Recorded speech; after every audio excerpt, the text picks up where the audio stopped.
क्या आपने कभी सोचा है एक ऐसा निंजा जो ना जेनजुत्सु और ना निंजुत्सु जानता हो और फिर भी वर्ल्ड के सबसे बड़े फाइटर्स को हिला कर रख दे? जी हाँ, ये है रॉक ली की स्टोरी। एक ऐसे बच्चे की जिसने अपने लाइफ में कभी भी हार नहीं माना और जिसने अपने पसीने, खून और आंसुओं से लिखी अपनी तकदीर। रॉक ली का जन्म कोनाहा गाकुरे यानी लीफ विलेज में हुआ था। वो बच्चा बचपन से ही एक बड़ी कमजोरी लेकर पैदा हुआ। वो ना निंजुत्सु और ना जेनजुत्सु बिल्कुल भी यूज नहीं कर सकता था। नारुतो वर्ल्ड की दुनिया में ये एक बहुत बड़ी बात थी, क्योंकि तुम्हारे पास जब कोई पावर्स ना हो तो तुम्हें कोई सीरियस क्यों लेगा। स्कूल में रॉक ली के क्लासमेट उसका मजाक उड़ाते थे और बात बात पे कहते थे ली से कुछ नहीं होगा। पर रॉक ली के अंदर एक ऐसी चीज थी जो उन सभी बच्चों के पास नहीं थी, इरादे की ताकत। रॉक ली ने डिसाइड किया कि वो सिर्फ एक चीज में एक्सपर्ट बनेगा, ताइजुत्सु यानी हाथों एंड पैरों से लड़ने का कला। ली का असली सफर शुरू हुआ जब उसकी मुलाकात हुई माइट गे से। गे सेंसी ने ली के अंदर वो चिंगारी देखी जो बाकी लोग नहीं देख पाए थे। उसका जज्बा, उसका हौसला और उसका कभी हार ना मानने वाला फैसला। रॉक ली दिन रात ट्रेनिंग करने लगा।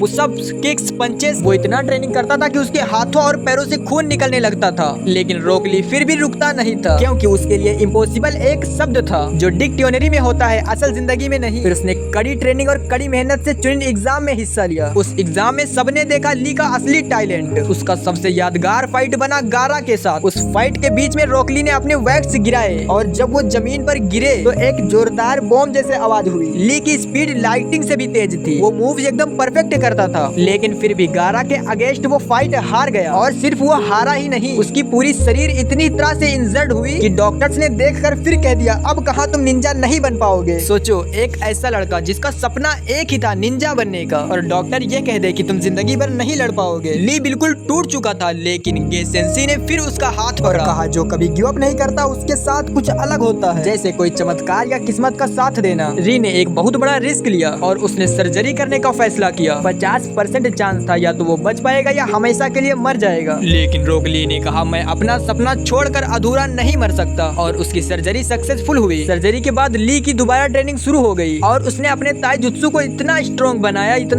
बनाया कि वो एक लिविंग वेपन बन गया। उसने इलाइट्स गेट्स का भी कंट्रोल सीख लिया, एक ऐसा पावर जो रॉक ली के लिए अपनी जान दे सकता था। और वार के दौरान जब सब लोगों की सांसें रुक गई थी और रॉक ली ने अपने फ्रेंड्स के साथ मिलकर मदारा उचिहा जैसे पावरफुल मॉन्स्टर का भी सामना किया। रॉक ली का सबसे बड़ा वेपन उसकी स्पीड या पंचेस नहीं थे, बल्कि उसका दिल था जो किसी भी स्थिति में हार नहीं मानता था। फ्यूचर में ली एक ग्रेट निंजा बन गया। अपने स्टूडेंट्स को भी वही सीख सिखाने लगा जो उसके गुरु गे सेंसी ने उसे सिखाया था। गाइज, अगर तुम्हें अपने दोस्तों के लिए 1000 बार भी गिरना पड़े तो हमेशा तैयार रहो 1001 बार उठने के लिए। रॉक ली हम सबको ये सिखाता है कि एक टैलेंट एक गिफ्ट है, लेकिन मेहनत और लगन वो तुम्हारा सपना बनाया हुआ वेपन है। अगर तुम थक गए हो तो रॉक ली को याद कर लेना कि एक ऐसा लड़का था जो कभी ना हार मानता था और ना रुकता था, जो हमेशा अपने सपनों के लिए लड़ता रहता था। गाइज, अगर आपको पता है रॉक ली किस एनीमे से है तो हमें कमेंट करके जरूर बताएं। वीडियो को लाइक करना या चैनल को सब्सक्राइब करना वो आपकी मर्जी है। सपोर्ट करते हो तो कर देना, और हाँ, टेक केयर, बाय बाय।